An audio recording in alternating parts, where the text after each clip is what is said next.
This conference will now be recorded. Probably the best I've ever had. I don't know whether it's because of the summer heat or my lack of care or what happened, but they have put on the pool. Also, I know that I have lots of blind sheep. And I did lose some roses this summer. Some of them were 40 years old, so they're a lot. Now I'm watering half the schedule that I was during the hot summer month. That's not a map, but let's see. My big pot, everything's in pots. So my big pots are getting soaked every other day instead of every day, like they were in the summer. I haven't had any issues with wilting or anything like that on the ice. I did treat this for grubs. Did see some wilting in a few bushes that I thought was a little unusual. So I did treat for grubs. Just got their last feeding just in the last couple of days. We're doing any more feeding until February. I still wash my roses off every single morning just to try and stop any bug infestations. The only thing I've seen as far as insects this fall is 2 or 3 grasshoppers here, and that's pretty much been it. I haven't seen any other damage, no thrips, which we usually don't have much in the fall anyway. If you're planning on ordering roses for logs, don't know what the availability is going to be. I don't know whether the crow is going to be able to do a harvest because they may not have personnel to do the harvesting and the processing. So it may be an issue of availability. And so I would certainly get my order in, and maybe 2 years early they can do it.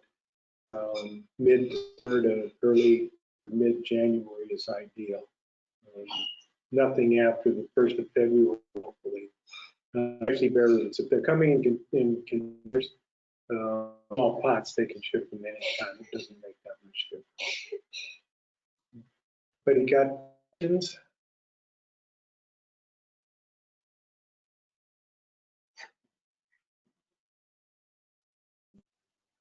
No. Did I do a good job? You always do a good job, Les. All right. So there's no questions on that. I guess we will go over and we'll start on elections. Normally we'd have you like write on a piece of paper, but we're not really in a situation to do that, are we? So because I can see everybody on one of my screens, we're just going to kind of do a raise your hand, yay or nay kind of thing. The position of treasurer has been permanently filled by Judy Singer until she retires. So are there any objections to, I hope there's no objections to that. No? All right.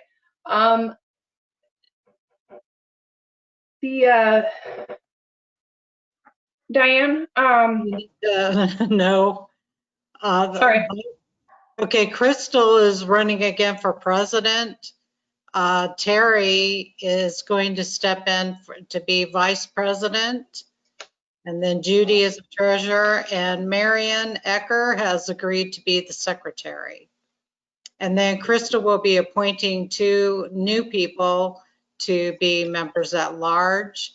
They're appointed people, but they still get to vote and everything, so at the board meetings. But anyway, that's basic, our 4 basic people who are running for office right now. So unless there's somebody who wants to run against somebody, all right. I'll move that we just accept the entire slate of officers. All right. I agree. Maybe wants to second it. So, oh. Right.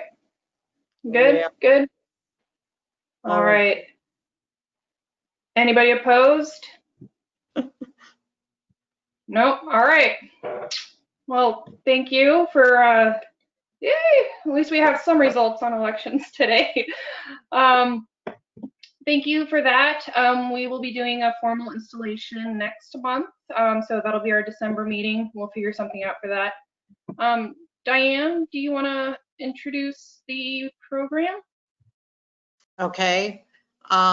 Basically, our program is going to be about how to make rose cuttings, and it's going to be kind of a group effort between myself and Lou's going to chime in on one aspect, and then Terry is going to talk about a method that he has come up with.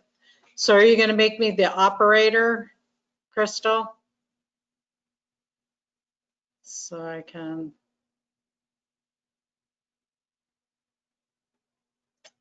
Okay.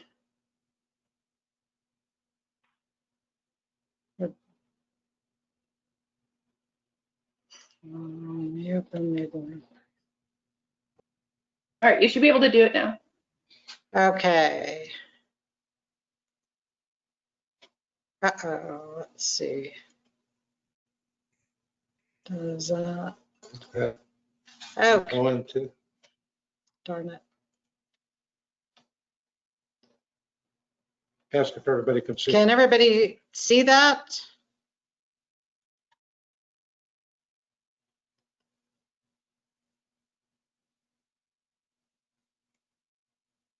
Oh, no. That one don't leave Ask me. if everybody can see. Can everybody see that? Yes or no? Yes? Okay. Yes. All right, great, thank you. Because this is a weird look now. Okay, so there are several different ways to do root cuttings, and oftentimes I get asked, you know, about the potato method that you see on Facebook all the time. And the issue with that one is that all you're going to do is grow potatoes, because the real key thing to getting root cuttings to actually grow is that they need one key item, which is moisture, and kind of consistent moisture.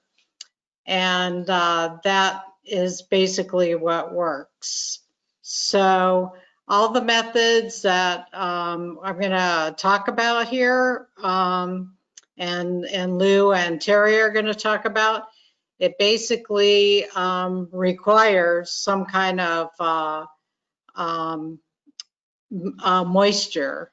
So just so you know, when you start out, this is something that you can expect failure, because it only works about 50 to 90% survival rate of your of the cuttings that you make. So if you're really shooting for a particular rose that you really want to have, and this is how the method you're going to use one of these methods, do 6 to 8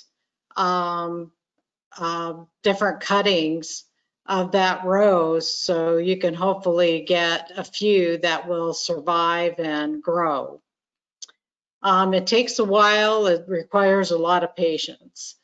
So some basic rules about propagating roses is that you must use a rose that no longer has an active patent, and the patents usually last about 25 years.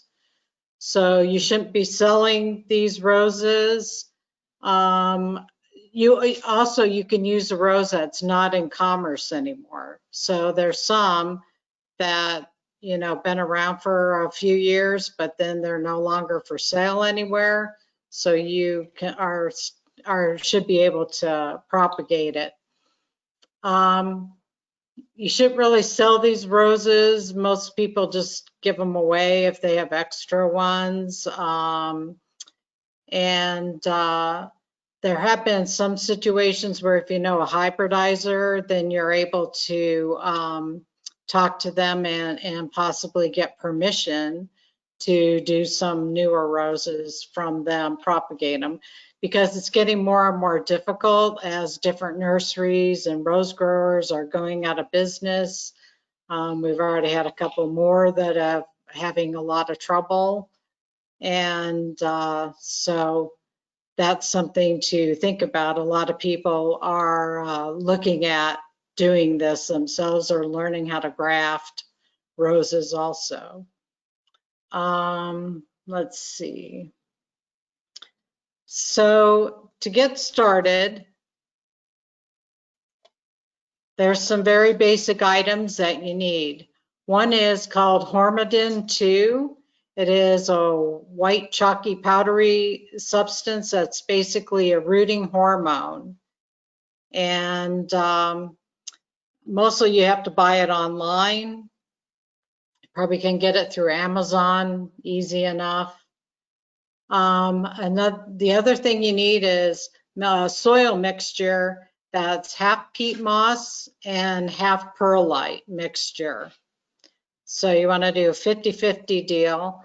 There's also another method that will show you that Dr. Allen did, and he did half sand and half peat moss. So Lou will talk a little bit about that. You need those solo plastic cups or little nursery containers that are about that same size, or 1 gallon nursery pots. That's what we, when we take the cuttings for our rootstock where we're going to graft on it, we usually use the 1 gallon nursery pots. And I also use them too if I'm going to do some hybrid teas or something that hopefully will grow fairly large. So that's a good size pot to start it in.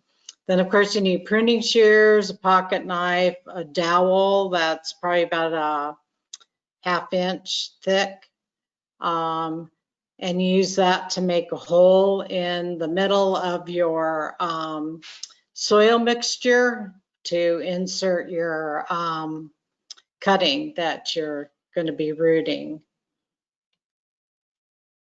So to make a cutting, you want to look at taking the cutting in late January when you're pruning the roses back, or in October or November during the fall bloom. Those are probably the 2 most optimal times because you don't have the heat of the summer. However, if you use the Dr. Allen method, which Lou will talk about, you could probably take cuttings in April and get away with it. It possibly will take for you. The thing is, you want to take a cutting from a stem where a flower has bloomed already. And you want to cut that stem as long as you can, because you need to get an 8 to 9 inch long piece of the stem with a number of bud eyes on it, or leaf, and the bud eye is where the leaf comes out. So that little growth there, that becomes a new growth. And basically what you want to do is remove the bottom leaflets up about 3 inches high. And then you're going to just scrape off with a sharp knife, a pocket knife or whatever. You're just going to scrape off those little bud eyes right there. And that's the end that you dip into the Hormidin, and then you plant it from there. Now there's different people who say you should take the leaves off or you can leave them on. I tend to take all the leaves off because I think that helps to promote the growth of the new stems a little bit faster. Let's see. Okay, so the first method is the hoop tent method. And basically it's like you're building a mini greenhouse, kind of a little portable greenhouse. So you need 2 feet of rebar, and you need at least 4 to make 2 hoops. You need the half, let's see, what is it? Half inch, let's see, they're a half inch rebar. And then you need the 10-foot long, 3/4 inch gray PVC electrical conduit. And then you need 6 mil clear plastic sheeting. And it comes in a roll that's about 10 feet wide by 100 feet long. And so all of these items can be purchased at Home Depot or Lowe's. They're pretty common items to get. So what you want to do is pound the rebar in about a foot, and then you want to make sure it's parallel to each other, 2 of them, and then and you want to go down a few feet and then do another set. And you will go about 5, they have to be about 5 feet apart. And then you insert the conduit in one and then bend it over to do the other one. I clicked it. Okay, so that's what it will look like. That's the basic look of it.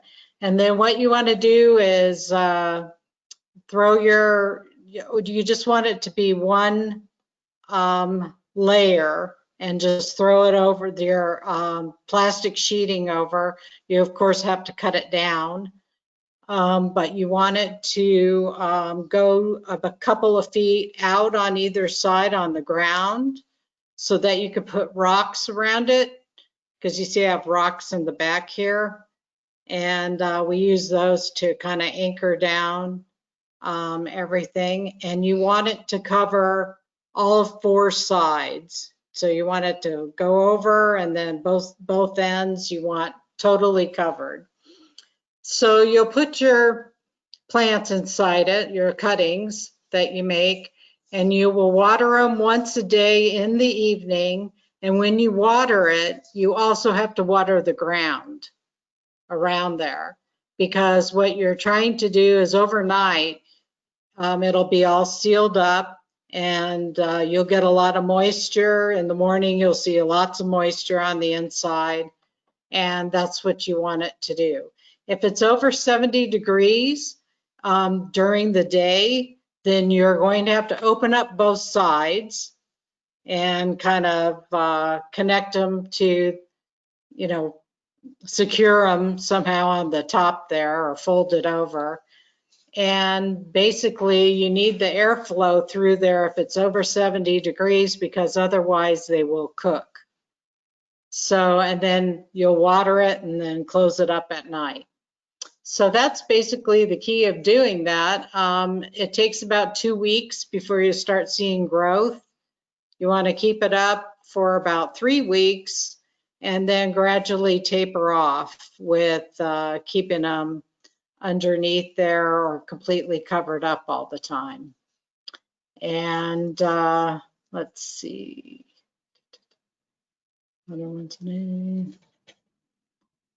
So the best time to use this method is in November. That's when we usually start all of our little starts for that we're going to graft our rootstocks this way. And it's great to use for, anything else, any other cuttings you want to make from your roses that you want. When you make these cuttings, they're all on their own root. So unless you're using it as a rootstock that you're going to graft to. So the next method is the Dr. Allen method for miniature roses. And so I'll have Lou give a little talk about that.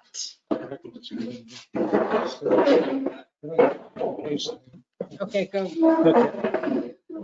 Okay, for people that didn't know Dr. Allen, he was a longtime member of the Rose Society of Tucson, and he was president of the American Rose Society. He had a horticulture degree at Cornell University, and he's one of the foremost authorities on starting anything from any exotic plant to roses. But I was really privileged to see his yard many times and saw how he did it. And so anyway, essentially he put together a little misting system that probably costs less than $20. And it's really, really simple. And what you can do is the first thing you use is you get 1/2-inch poly tubing, which you normally see for drip systems that you can get at Home Depot or Lowe's, some places like that, or irrigation supply places here in town. And it's 1/2-inch. And essentially what you're going to do, you're going to make a very small contraption made out of this tubing that will connect to your garden hose. And then what you're going to do is have a little mister on it, a mister head that's very, very tiny. And it have about 3.5 gallons of water coming out of it per hour. The system that he used for his cuttings, he always did miniatures. If anybody came to his yard, he'd always give you 1 or 2 miniatures that he had started. He got basically 100% take on his system. And anyway, he always used 2 parts of sand, 1 part peat moss, and solo cups that had holes in the bottom. And the interesting thing that he did, anything that was underneath the ground, these were own root mini roses. He could put about 5 per cup. And everything above the soil, anything below the soil, you took off all the foliage. Anything above the soil, he kept the foliage on. And it was different than what Diane was saying as far as what we typically do, but this worked really well for him. And then you have basically mist that's going on these plants during the day hours all day long in full sun. You don't have it in the shade at all. And then you turn it off at night. And after 2 weeks, you see some pretty good little growth happening. And then the 3rd week, you start tapering off the growth. And this is what it looks like. Basically the pipe that you see here is the black 1/2-inch poly pipe that has 2 L connectors, 1 here and 1 here. And then you have 1 little sprayer that's right here. And then you have an end cap here. And then over here, you have a little connector that goes to your garden hose. So it's very, very, very simple. This piece here is about 2 feet long. This is about 3 feet high. And then this final section is about 2 feet. And the great thing about this that's so good, the only other thing that you got to get is you got to get a pressure reducer for your faucet where your main faucet is outside. It's about $8, and it reduces the pressure from your normal house pressure to about 20 pounds per square inch, which is great. And then you just crack the faucet open, and then the water comes in here and it just sprays out over this, because you don't want this little small sprayer to be blown out by the high pressure. So that's what this is all about. But it's really remarkable. But you see this piece here, the thing that is ingenious about Dr. Allen's system is that you can turn this piece of 1/2-inch poly tubing, you can rotate it to the right or left, and then the spray head itself, you can rotate that 360 degrees around, so you can get it to the perfect setting you want. And but again, it's just a wonderful little system that is very easy to use and very cheap. And then here's the mister in action. Just did it today, just to show you what it's all about. And a lot of water comes out of there. It totally saturates your cuttings for all day long, so they stay constantly wet. And so if all the leaves are constantly wet all day long in the sun, things have got to grow. Okay, and then I'll bring it back to Diane now. She'll talk about the soda liter bottle method, and then we'll get to Terry shortly after that.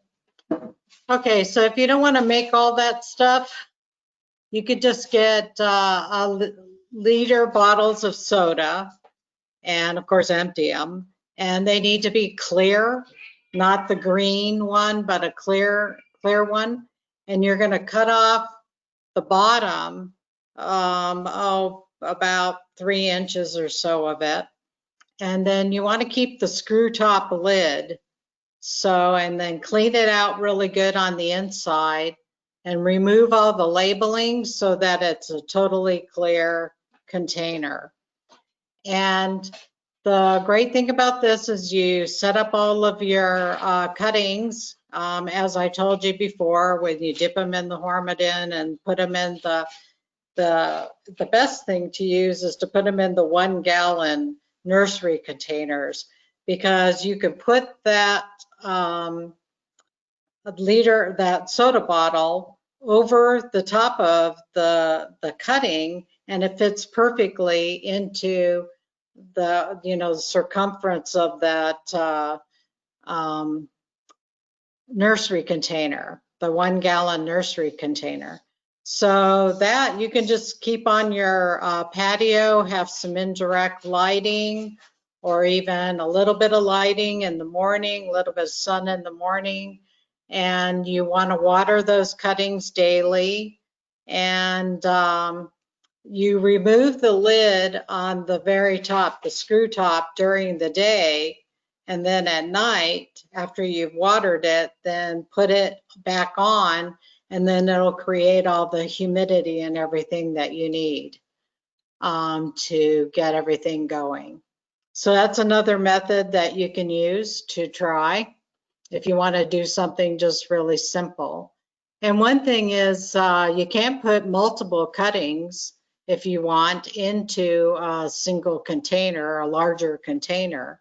Dr. Allen actually, when he started all of his minis, he would, in those little solo cups, he would actually do 5 cuttings of particular rows together.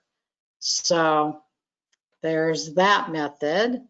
And now, if Terry can turn on his microphone, he can talk about a new method that he came up with, a new idea.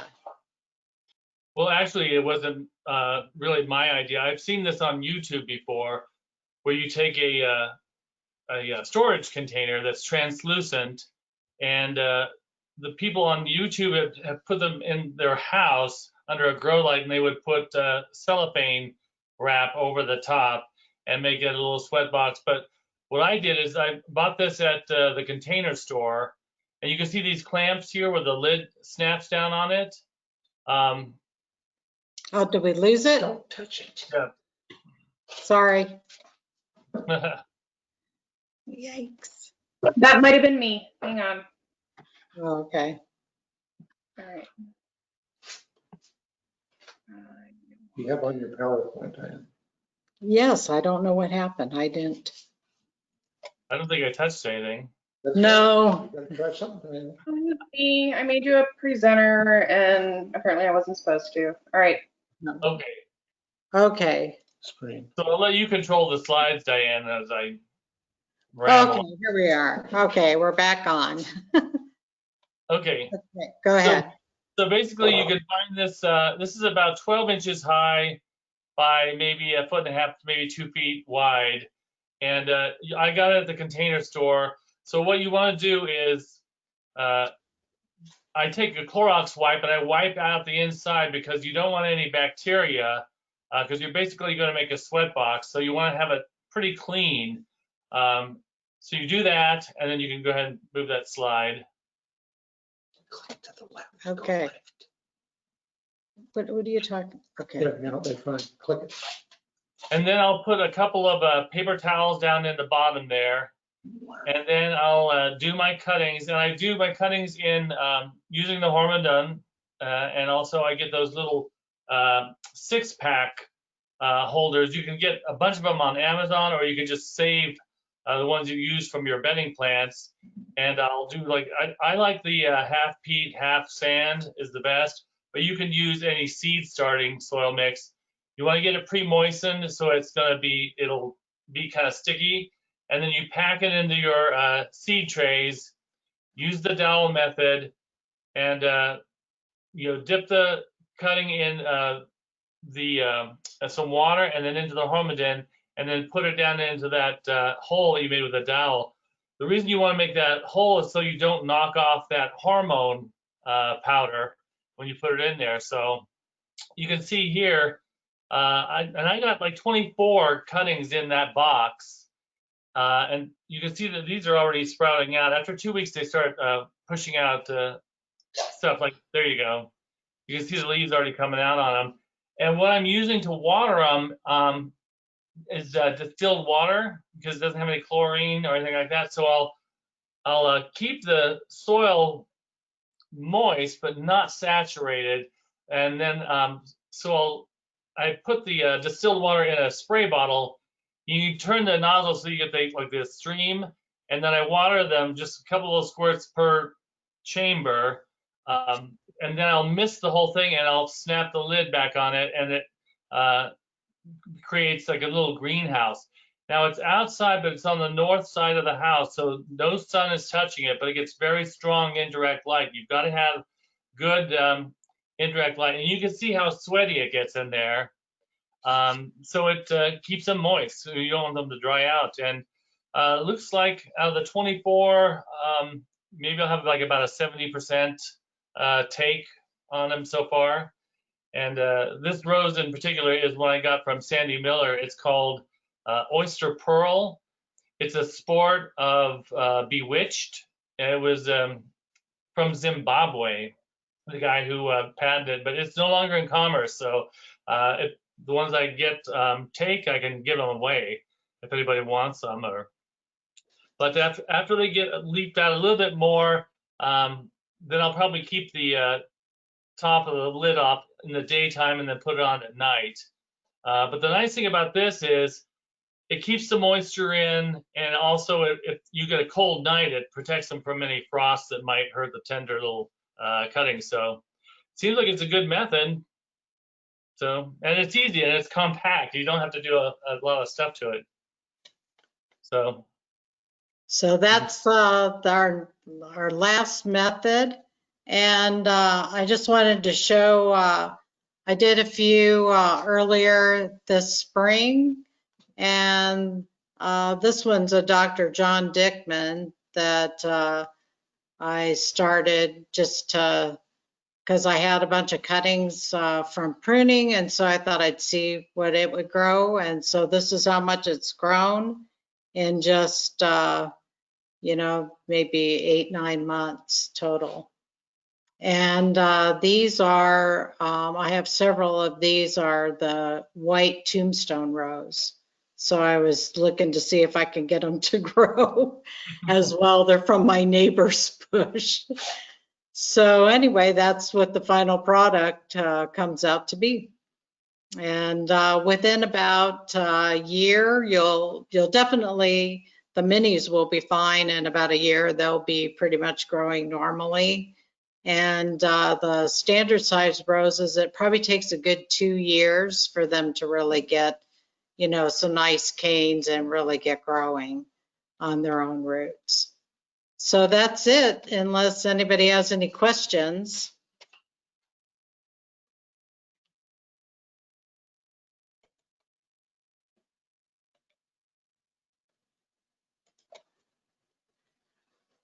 Any questions from anyone?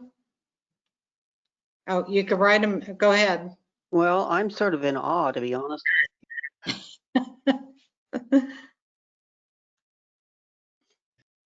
Marion, did you have a question? Okay, just turn on your microphone. Oh, I send it as a okay. chat, but You transplant into regular soil. Yes, this all of these that you see that I'm showing a picture of here, all of them I just recently transplanted from little solo cups into these little 1-gallon nursery containers. Do you have to use the Hormidin too, or is it just that your preferred product versus any other rooting hormone? Well, Dr. Allen uses vitamin B1, and I don't know, I think it's probably like a tablespoon or so to a gallon, and he would soak his mini cuttings in that for about 30 minutes or so, and then he will plant them. and then he will pour that liquid over all of the minis that he's trying to root. And that was one method that he did. I found that the Hormidin too is probably the best. There's a couple other products out there, but I've never really tried them. So I don't know, because you know, when you buy that Hormidin too, it lasts forever. And we kind of got a large bottle of it. So it basically will start. I mean, it basically works pretty well in getting to start. Let's see.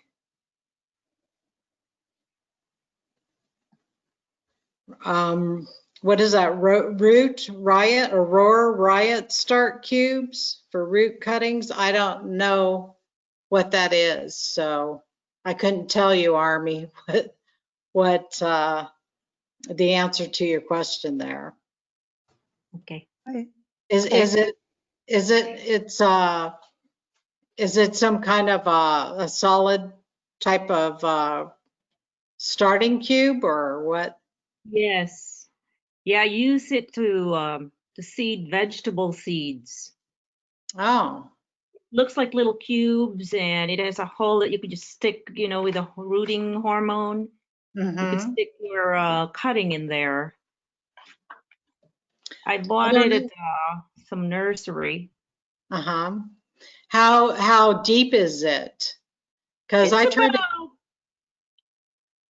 It's about 2 inches by probably 2 by 2, and it's in a tray. Oh, And okay. it's called Root Riot. I would think that you need something a little bit deeper and wider to do it to start a rose. That would be my thought about it. But I've never used those, so I don't know how they would work. I mean, it was something that you could try and see if it might take. Never know. It's probably too shallow. Okay. Diane, this is Donna. Yes. Two questions. Nobody said anything about scraping the outer layer of the stem or the cane or this off before you put it in. And I have a product that's probably 15 or 20 years old called Rootone. I don't even know if that's still around, but I used it just recently for some jasmine cuttings. So there's another product if, as I say, if it's even around anymore. It probably will work. The only thing that you have to worry about scraping off is the bud eye. You don't really need to scrape that whole stem to get it going. You just want the bud eye.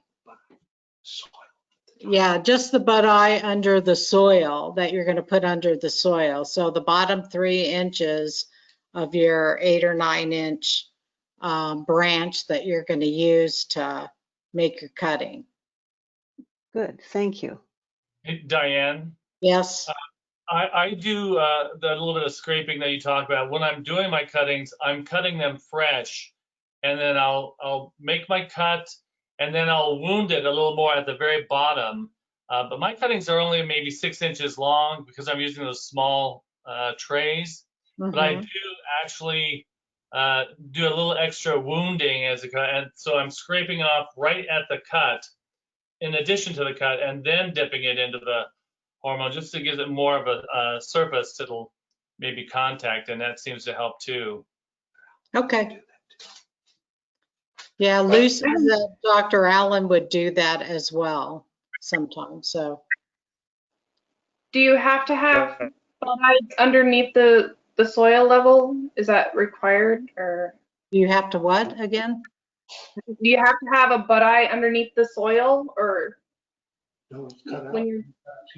No, the bud eye is cut out. So you don't want the bud eye to be growing from down there. You want it to grow roots in the area that's under the soil. Yeah, Okay, if so you do have you have a bud eye that's going to go under the soil, you should scrape it off. But anything Okay. above is okay, but okay. Okay?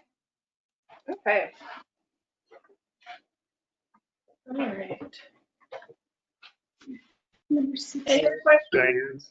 Diane, Yes? there's a whole bunch of things on Amazon as far as, there's one called Farmex for 16 woody nuts, and it's available. It's a product, I believe. One of the things, there's different ones, and everybody's going to have their favorite. And Rutone used for years and years at the nursery. Right. It's for a long time. So Okay. Right, and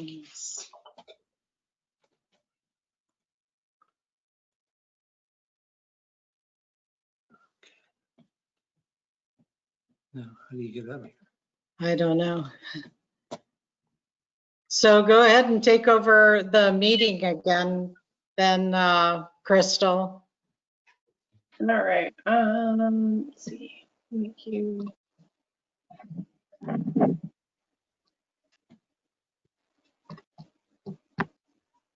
All right. Oh, there we go. Okay. All right. Does anybody else have any other questions or anything to be brought up? Yeah, I wanted to talk about the virtual rose exhibit that we're going to do this month. So I think the deadline's November 23rd. Is that what we agreed? So if everybody can send in their pictures, I mean, I've already just started having some blooms. I picked about 4 blooms to put in a vase today. So hopefully people are starting to get some blooms, and get your cell phone or your cameras out there and take some pictures. Also looking for pictures of gardens this time around as well. That's an additional category we have aside from just pictures of individual roses. So if you have a nice picture of your garden that you want to share, or maybe you traveled somewhere in the past and you have a beautiful picture of someplace in, somewhere else in the country or somewhere in Europe, and you want to share that with us, then that would be really beautiful to see, and we can add it. And also, if you're taking, pardon? 21st. Oh, the deadline, I guess, is the 21st or somewhere in there. Send it to Peter, send it to me. It'll be in also in the Thrip Hater, it tells the email address to send to Lou, because he's the one who's going to put it together this time. And also we're accepting a picture from, like, let's say you want to cut a nice bouquet and you have a really nice spot in your house where you display your roses and you want to take a little picture of that and be creative. You can send us a picture of that as well. Just tell us what the names of the roses are. Also congratulate Army. And also, I guess we have to congratulate Army. He had a photo that was in the ARS calendar. That's for sale. So that's Thank great. you. Great, congratulations. Thanks to Donna for telling me about it. All right. It was such a beautiful picture. It's not the one I used for the background of the Thrip Hater. It's a completely different rose, and you have to get the calendar to be able to see her rose in June. Thank you. All right. Yay. All right. Okay. Well, thank you. All right. Does anybody else have anything to add? No? All right. Well, thank you guys for joining us. Thank you to Diane and Terry for playing some pretty roses. That was fun. And I'll see you guys in December, okay? Thank you, everyone. Excellent presentation. Thank you. Safe and well, everyone.